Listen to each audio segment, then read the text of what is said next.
All right, Cowboys fans, welcome into How About Wow, coming off of Week 13, going into the weekend. Cowboys beat the Chiefs, and the NFC East has not had a repeat winner since the Andy Reid four-peat concluded in 2004.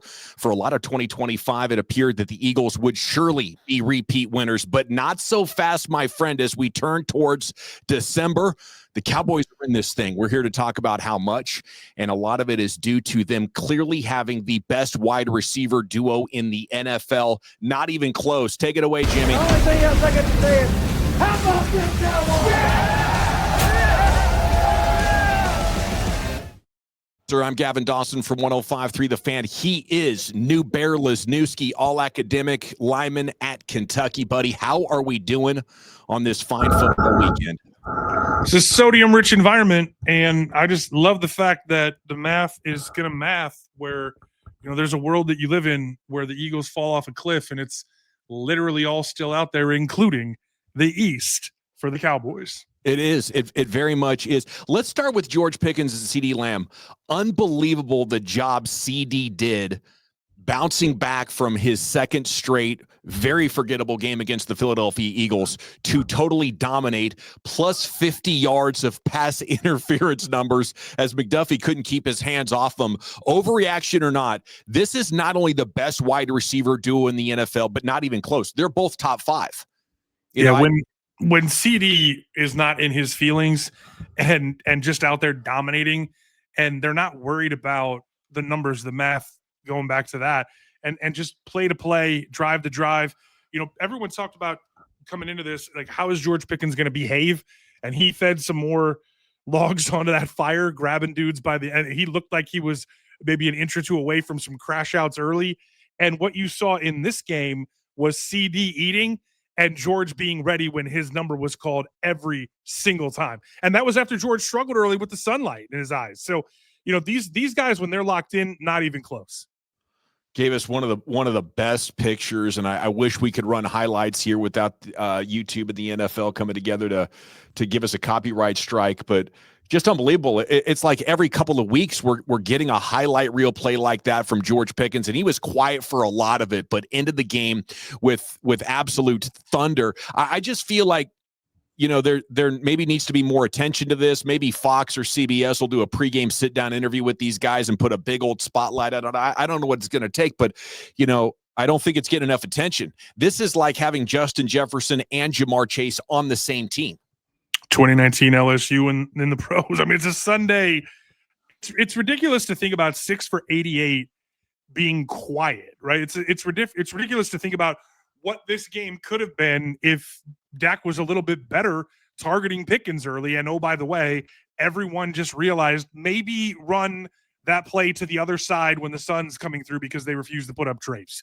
Yeah, that was crazy embarrassing to start the game like that, and especially because a month or 6 weeks ago when the sun first started becoming a factor, Shoddy assured us they got all the plans, and they're looking at global satellite information. Like, that was a clear I think egg on the face moment for the coaching staff. You got to be ready for it. And it's like, at that time, the sun was only coming through in a small portion of the field, maybe less than a 16th of the field, and you decide to run a route right into that. That was, pretty regrettable coaching. And hey, I'm a huge Shoddy fan, but I think that and some of the red zone play calling just annoyed the living crap out of me, man. Like, when they got the field goal to go up 6 after passing so much from inside the 10 again, and then they get back down in there and they're passing more. Now, that time they get the touchdown. They got the 2-point conversion from passing, but I don't take having success like 1 in 3 times over the last 2 weeks being in that situation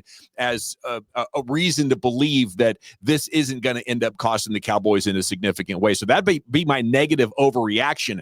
Is Shoddy is bleeping up, being too damn prideful about trying to prove to everybody he can be the guy to teach Dak Prescott how to pass it in efficiently from inside the 10.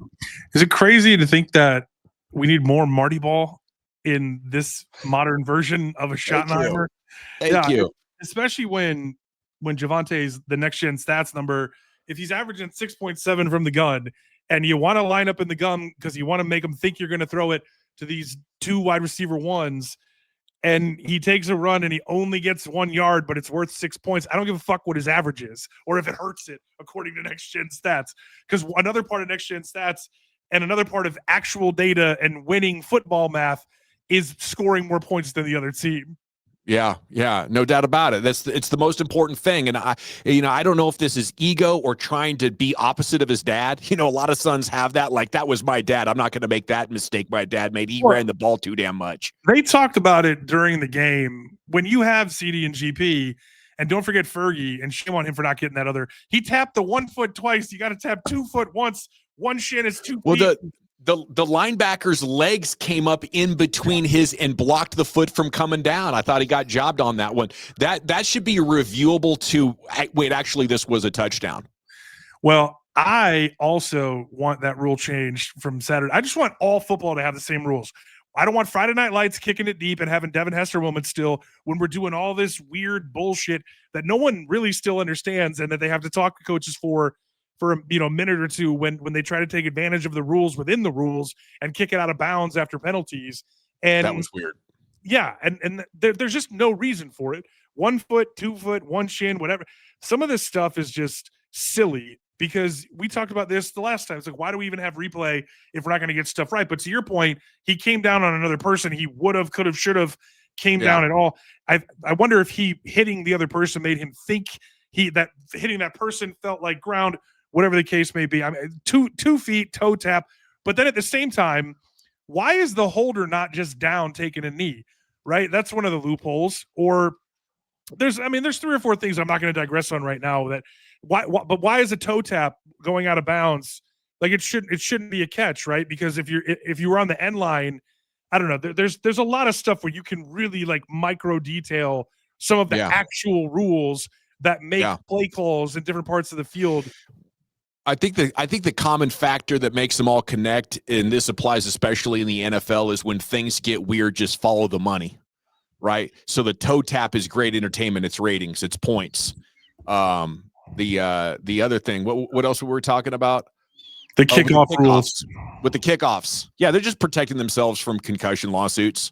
And in amateur football, I guess it's not a concern. Like high school players aren't trying to sue the sport of football or their former high school or whatever it is. It's that they're protecting billions and billions of dollars in the future and potential lawsuits. So they have to be able to show a future judge, listen, we were doing everything in our power to try to stop these guys from running into each other at full speed and banging their heads. CeeDee Lamb made history, though. Check this out. And I don't know if I'm more happy for CeeDee or I'm just happy for Cowboys fans that can relax about the Lamb crash out against the Eagles. First Cowboy receiver to ever surpass 7,000 receiving yards mark in their first 6 seasons. How about that for a reminder after one of his worst games of his career that he actually might be the best Cowboys wide receiver to ever put it on? Yeah, George Pickens is going to have something to say about that pending contract, right? The thing that's really interesting about CD is he came into an environment where he got to learn up how to become one.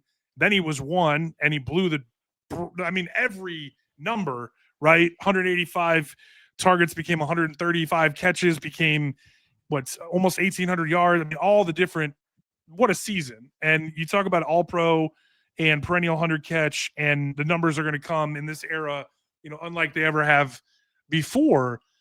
These guys getting to know each other and play off of one another, and this thing playing out going forward really only sets them up to do Hall of Fame stuff. And that's the thing when you talk about Moss and Carter, those guys putting up those numbers.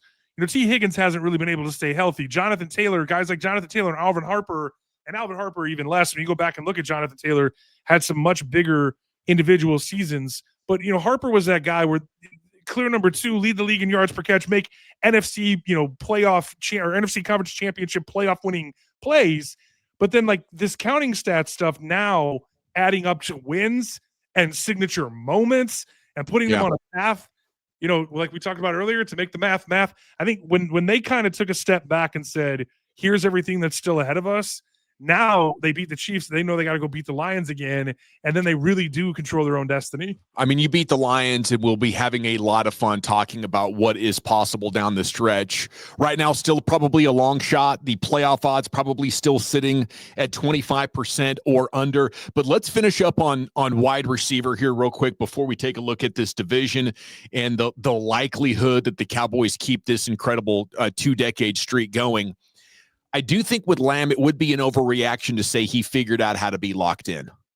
I wish I could say, hey, you know, that moment that we saw against the Philadelphia Eagles is going to be the last time we see it. But, you know, I think he himself is toxic. CeeDee Lamb is overconfident. He has lapses in focus and will probably, because of those combination of traits, have to have these reset games between 1 and 3 times per season for at least the foreseeable future. Maybe as he starts a family and hits 28, 29, we can reconsider all that. But George Pickens set another high water mark himself, targeted 5 times on slant routes against the Chiefs, a route that's become a staple of his playmaking so far in Dallas. This is from Tommy Yarish. It says he caught 4 of those targets for 73 yards, the most receiving yards on slant routes in a game by any wide receiver in the NFL this season. He does something that very few other receivers do.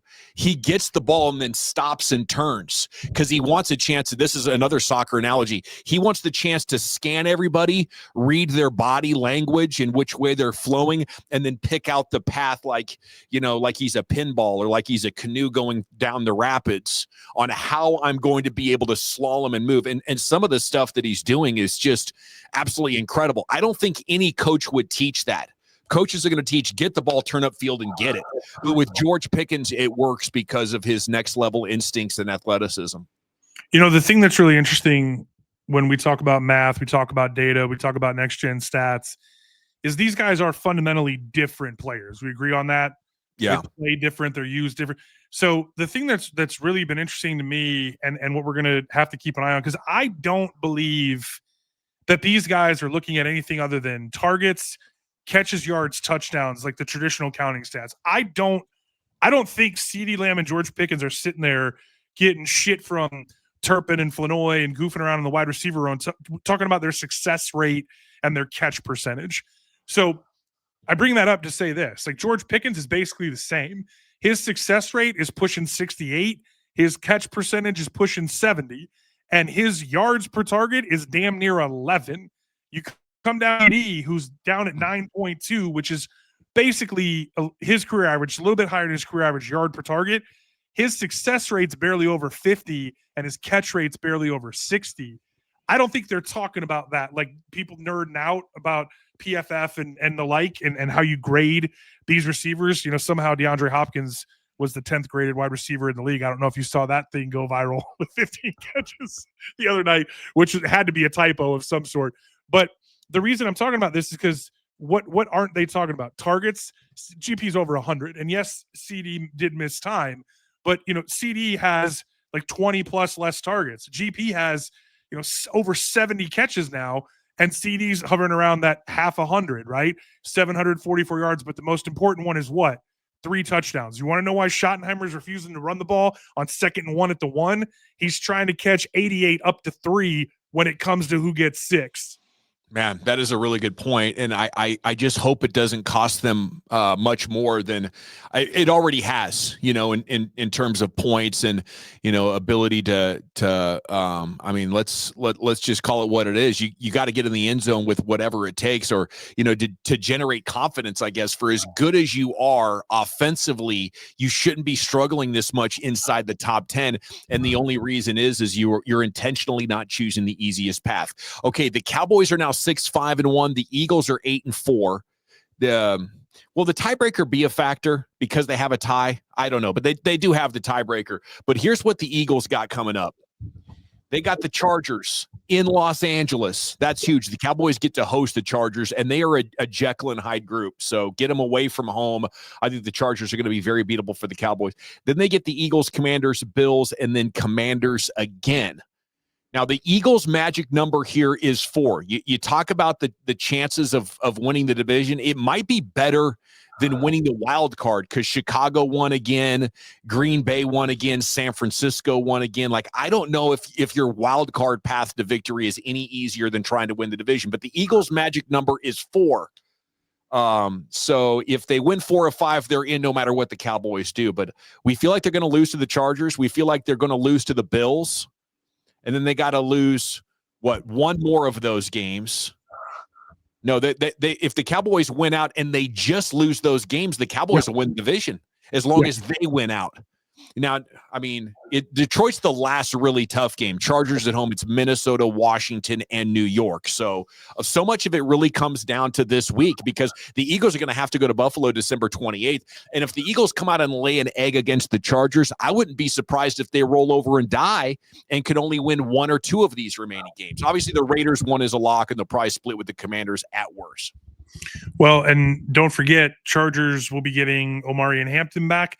Everyone wants to talk about how bad the offensive line is.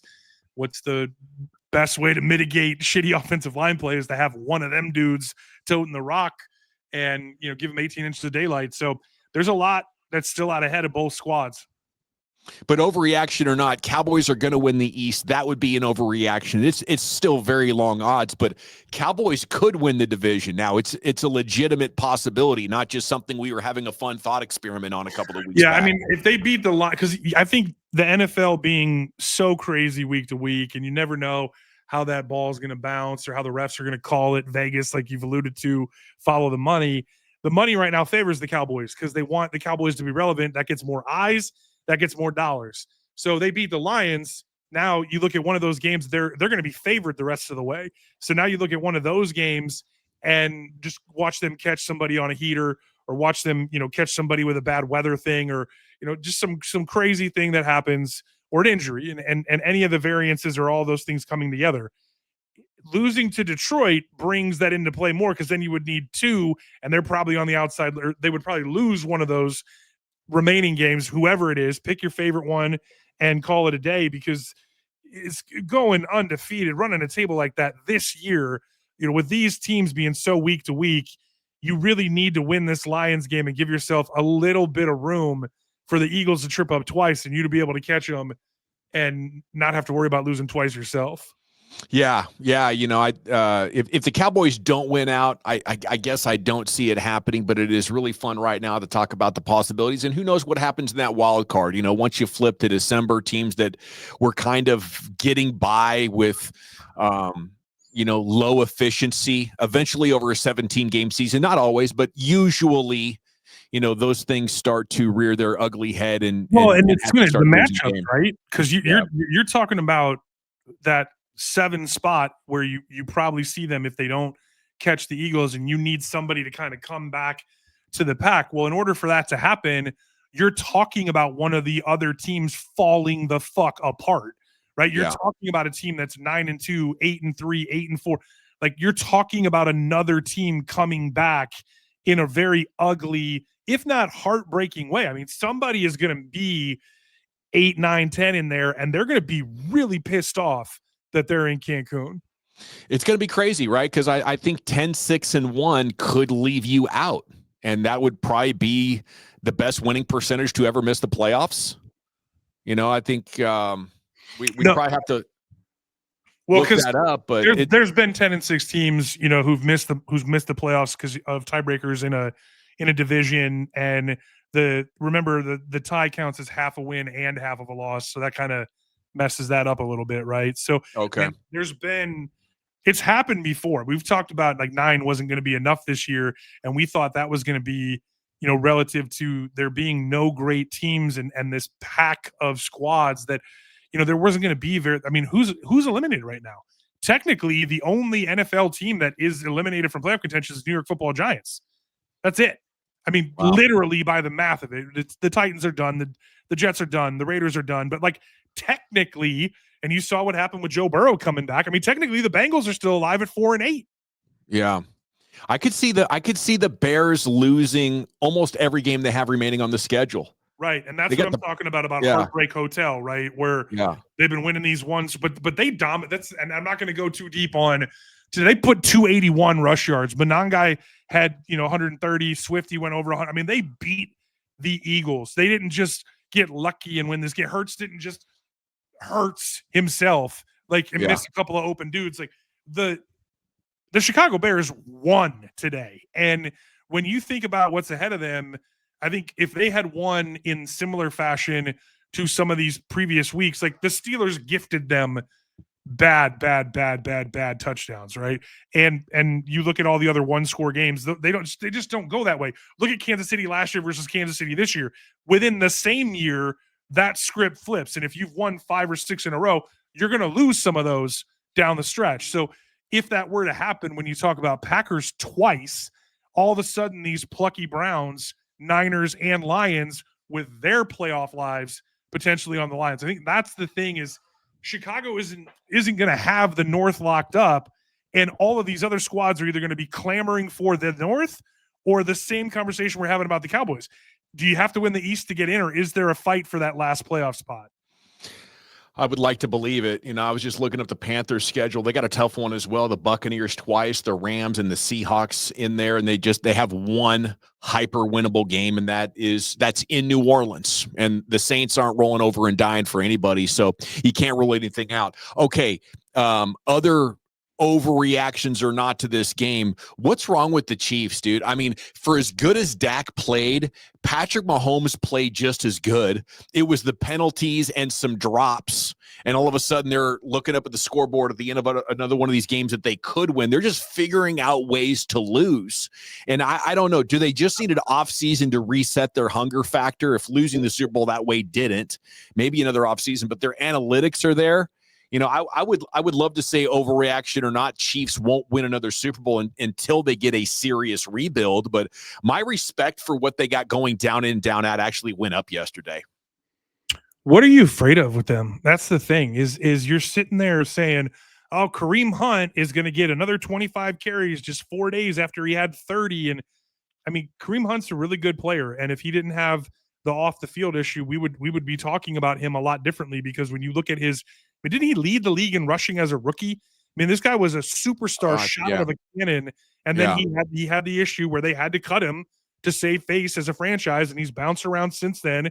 But everywhere he's been productive, and now he's back in Kansas City, and Pacheco can't stay healthy, and here he is just ho-hum stepping in and doing what he does.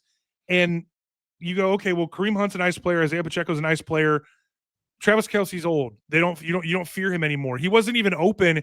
Kenneth, you want to talk about script writing, and you want to talk about people pointing to plays that make it look like they're helping things happen a certain way. What the hell was Kenneth Murray doing on the touchdown catch with Travis Kelce? Like, he wasn't open on that play. And you can talk about how that's a great throw by Mahomes, and he's throwing it high and into a place where either his guy catches it or no one catches it. But I mean, that's not far from hitting 59 in the back of the head and popping up and being a pick, or a number of other things. Travis Kelce's not open. And the one he was open, he dropped it. He's got the highest drop percentage of his career, I believe. It was like 8.5% coming into the game. And in the most important moment, he does it again. So you have to scheme what was formerly your most dangerous player open. And you haven't had Cheetah for years now, where there's no one taking the top off, and Worthy can't stay healthy. And Mecole Hardman, even with all that track speed, all these guys who can really run, don't translate that to the football field and can't stay healthy to do it consistently if they were to figure it out. So the big thing, though, up front is the Kansas City Chiefs finally having more running plays than passing plays, even as their offensive linemen start getting injured. And by the way, I called it on the couch. My wife was dying laughing, because I told you in here, Jawan Taylor is illegal on every play by formation, and he false starts all the time. And they finally called it on him before he got hurt. That was driving me crazy. I was screaming at the TV. But those big guys up front and Andy Reid's willingness to finally run the ball doesn't matter when you're playing against 5'2" monster Quinnen Williams, Kenny Clark, Osio Odigizua. Yeah, it was crazy good, and we'll talk more about Quinnen Williams here in just a second. I felt like the Chiefs have been that team the last 2 years, and they won the Super Bowl. Andy Reid famously called it a rebuilding year. I thought that was a great line. And then last year, they get all the way through the AFC playoffs again. So they haven't had really anybody that you've had to fear that much since Tyreek Hill left the building, but they've continued to stack up playoff wins. I can't exactly explain how it's come to an end other than the hunger factor, the complacency factor. Well, okay. you remember this time last year is when Mel Kiper went nuts about how they should abolish the cover 2, right? The Tampa 2. And it's because Mahomes can't just run around and do Mahomey type things. What happened when he tried to do that against the Cowboys is he ate turf. And I think that's one thing that everyone wants to talk about, how much he's running and how much we talked about it just the other day. Eventually, when you run around like a chicken with your head cut off, you get caught with your knee down. And those big shots either don't count or they're worth more than the price you pay to make them, because you're taking shots now and you're limping around behind backup offensive linemen where they're playing shell and just daring you to run around and believing that they can win before you do. That was a hell of a play where Quinnen almost got him there at the end to set up the touchdown to make it 3. He's still incredible. I think get him a wide receiver 1 and better protection. That's the other thing. They were taking on a number of injuries. Okay, Quinnen had a team-high 6 pressures, also had 2 run stops. He's had more pressures in 3 games for the Cowboys than he had it in his entire time with the Jets through 8 or 9 games, I guess. But Jerry told a fib this morning with KNC Masterpiece on 105 through the Fan. I believe it's a fib. It went viral. Jerry Jones actually fixed his lips to say that he offered a 1 and Micah for Quinnen Williams before the season started. He said, I thought that much of Quinnen. He said the deal didn't go through because the Jets didn't have the salary cap space necessary to sign Parsons. I just don't believe it. You know, there were reports that the Cowboys were talking to the Jets about a Quinnen Williams trade, and I think the fair speculation that I read was the Cowboys wanted a 1 and Quinnen Williams for Micah Parsons and decided to go for the 2 1s and Kenny Clark as the overall better compensation package. I think this is Jerry Jones beefing with Micah Parsons and Mulligetta, just like he would use revisionist history to take shots at Jimmy Johnson for the last 3 decades. Isn't it funny how much winning cures things? And I say that with the lead-in of, this is the first time in a couple years Quinnen Williams has won 3 games in a row. I mean, you talk about how toxic New York Jets land was. I mean, this is a guy, I mean, you're talking about losing more games in a rookie season than you did your whole college career kind of stuff. And that adds up, and it adds up fast. And, you know, you can collect that paycheck and you can collect awards and go to Pro Bowls and hang those all-pro, I mean, trophies on the shelf. I was going to be a little bit more petulant about it. Like, I don't think he cares about any of that stuff. I think he wants to win and everything else is nice. And he's a prideful man who obviously wants to, whatever it is, the jackets, the trophies, the jerseys, the gold jacket, ultimately one day, and the Super Bowl rings are what this guy wants to be judged for. And I think winning cures so many things, so much so that we were willing to look past the Chiefs' struggles, the Eagles' struggles, because they've done it before, so you give them the benefit of the doubt, and you believe that they're going to get right when it comes to be winning time. And what's really crazy about the Kansas City Chiefs and potentially the end of this dynasty is this might be the year where it doesn't even happen under the brightest lights because they don't get a chance to play on the biggest stage. They might, though. And if they stay healthy, they will be great in 2026. Like, I might mess around and pick the Cowboys to win the Super Bowl in 2026. I said last show, I kind of slipped it past, but I think if this team makes the playoffs, they will have a better chance of winning the Super Bowl than any Cowboys team I have covered. That goes back to 2010. That's 2014 Romo. That's 2016. And then that's 21, 22, 23. Those have been your best teams over the last 15 years. I think this is maybe the best Cowboys team since a very young Romo with Parcells. Just so we're clear, I was talking about the Chiefs, and I was talking about them missing the playoffs altogether and how the end comes a lot sooner than you think, especially when you believe you're going to continue to get the benefit of the doubts because of what 15 does for you. Sometimes that's not enough. Okay, yeah, we're kind of weaving around here. Let me come back to Jerry Jones this morning with KNC. He says, Micah's very impactful, but we really hadn't won with Micah, not because of him. We just hadn't won because the opponent was able to work around us having Micah. They ran right at him, or they basically threw the ball quicker. Those are simplistic things, and there was no question that if we could replace him with 4 or 5 top players, George Pickens type players, that was all in the thinking with the Micah Parsons trade. And I think they absolutely aced that. that, one of my main frustrations with them is they have been star bleepers their entire ownership. We got a star. Our star is selling jerseys. Our star is creating TV ratings.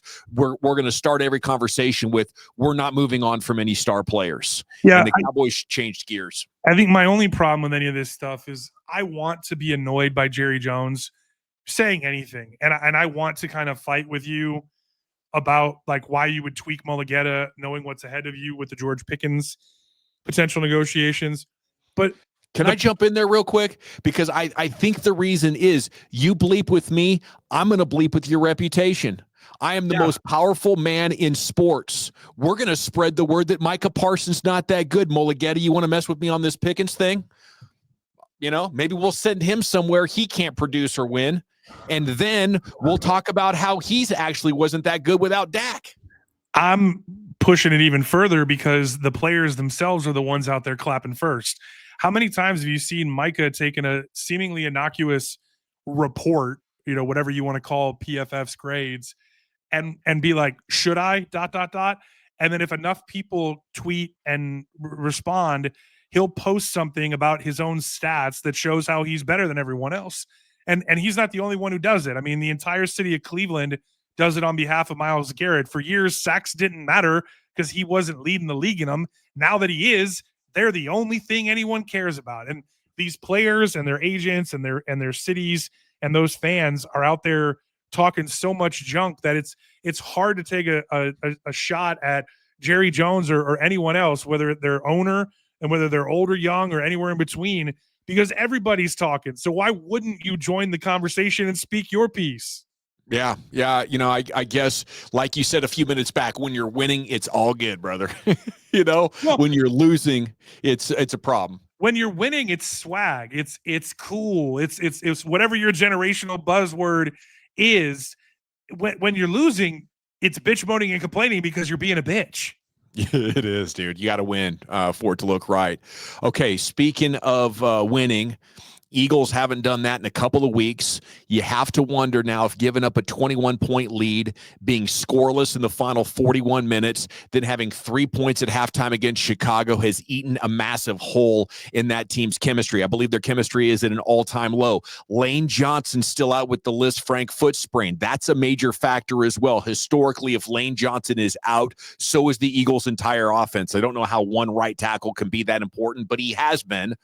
And he's going to miss week 14 against the Chargers. He is hoping to be back week 15 against the Raiders, at which point their lead could only be a half game, just the difference in a win and a tie if the Cowboys beat the Lions and the Eagles do lose in Los Angeles. At halftime of the Bears game, they had gone 71 minutes and scored only 3 points. The toxicity is going to resonate throughout the entire weekend. I mean, maybe it's a good thing they have 10 days off. Maybe it's the worst possible thing as they have to sit in that toxic stew.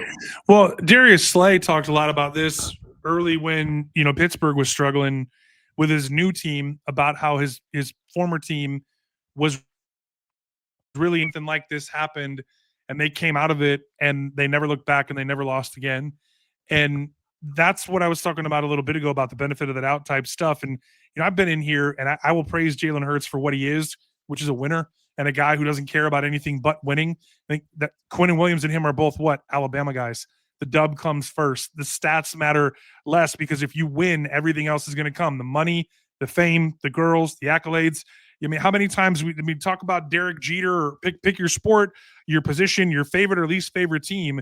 There's people who get classed up because of winning, regardless of what the stats say. And there's other guys who get pushed down because they can't get to the top of the mountain. And when you're in this conversation where you take care of business and you win your division, it means you get a home playoff game, whether you have to play in the wild card, whoever you have to play, and you get to dictate terms about what jerseys you're wearing and everyone else, and who has to get on a plane and show up at what time. Like, it's different when you back in. It's different when you eke in. It's different when, if they would have started the season like gangbusters and then all of a sudden all these guys they traded for had gotten hurt, right? We would have been talking about the Dallas Cowboys as what? The front runners that they've always been. And when is the collapse going to come? Until Philly really crashes and burns, until it actually happens, they're going to continue to get the benefit of the doubt because of where they just were. Well, let's talk about where we are real quick. I mean, when we started this podcast and we named it How About Wow, the premise was let's talk every day about the Cowboys getting back to the glory days and just requesting wow, right? And it's amazing how that has coincided with the season of difference, going out and getting George Pickens, going out and getting Quinnen Williams, of not resting and saying, well, we'll try to get him next year. There is more urgency to this, brother. This is everything that I wanted.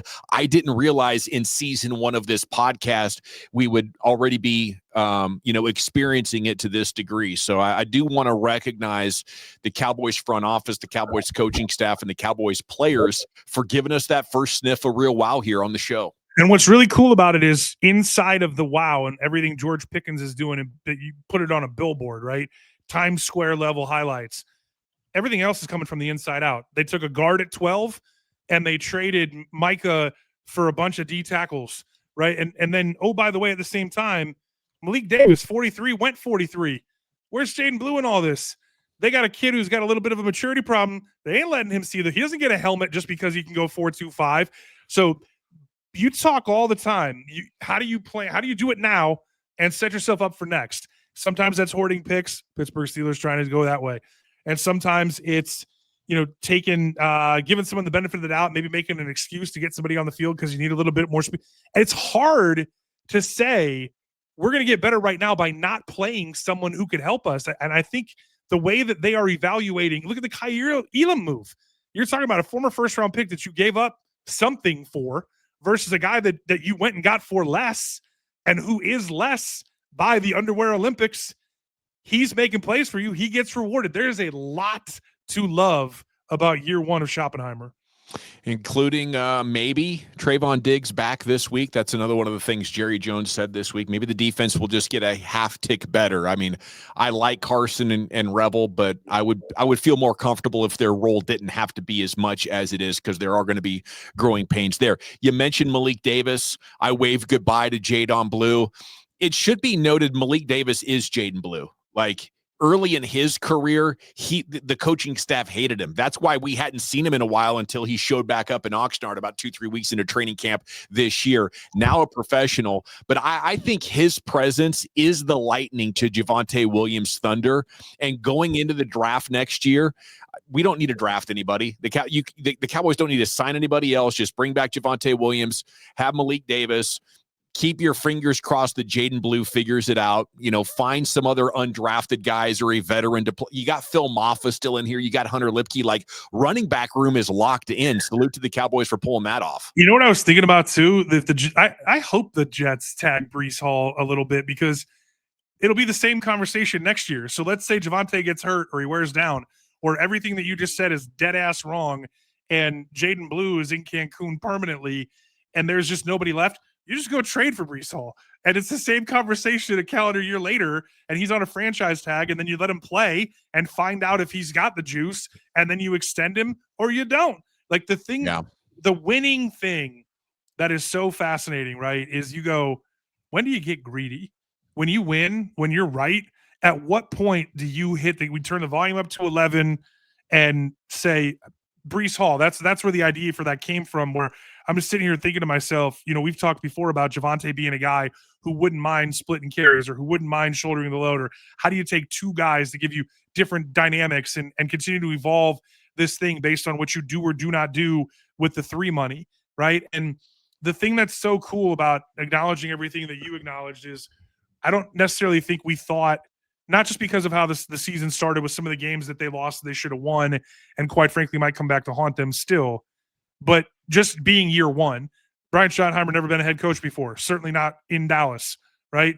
And, oh, by the way, all these questions, comments, concerns, George Pickens chief among them. The number one thing I said was Pickens is the first. What other dominoes fall? They continue to, and now you're still talking about guys like Diggs.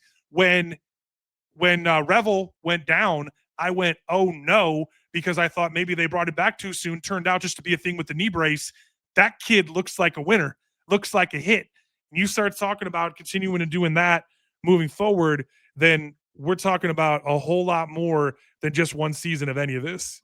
And we look forward to talking more about all these Cowboys things. The Sunday show here, we'll be back real quick with that. Get you ready for the Lions and review all the weekend news across the NFL. It's Dawson and Newbear. Till next time, how about wow?